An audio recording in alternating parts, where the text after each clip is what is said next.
جب وہ وقت آیا جب اللہ تعالیٰ نے اس جسم میں یعنی حضرت آدم علیہ السلام کے جسم میں روح ڈالنے کا ارادہ فرمایا، فرشتوں سے فرمایا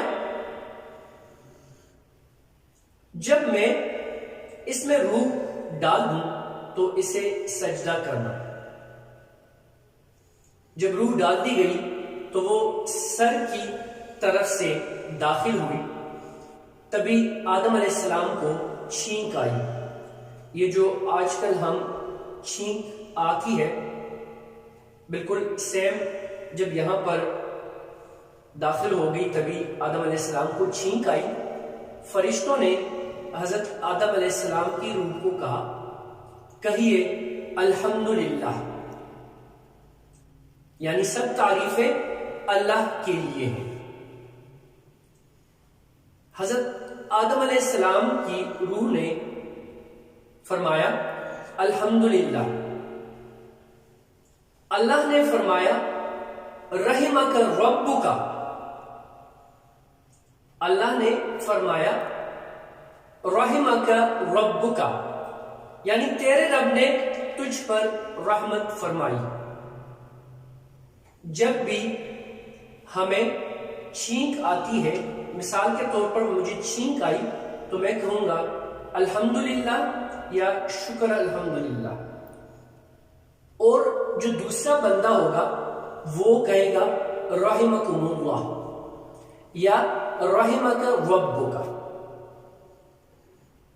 جب روح آنکھوں میں داخل ہوئی تو آپ علیہ الصلوۃ والسلام کو جنت کے پھل نظر آئے، یعنی ان کی آنکھیں جب زندہ ہو گئی، روح آ گئی اس میں، تو ان کو جنت کی سیر کروائی گئی اور جنت میں آپ علیہ الصلوۃ والسلام کو پھل نظر آئے۔ جب روح اندر سے ہوتی ہوئی پیٹ میں داخل ہوئی تو آپ علیہ الصلوۃ والسلام کو کھانے کی خواہش پیدا ہوئی،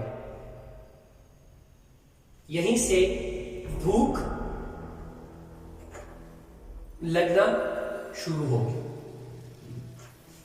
آپ علیہ الصلوۃ والسلام جلدی سے جنت کے پھلوں کی طرف لپکے۔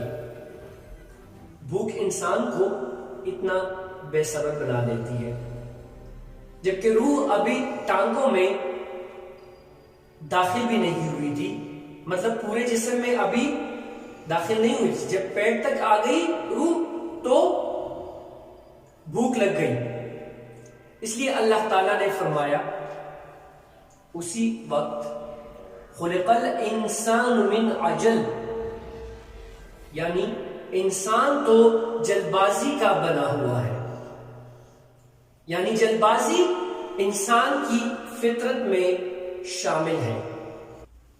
اللہ تعالیٰ نے جب حضرت آدم علیہ السلام کو پیدا کیا تو ان کا قد 60 ہاتھ تھا۔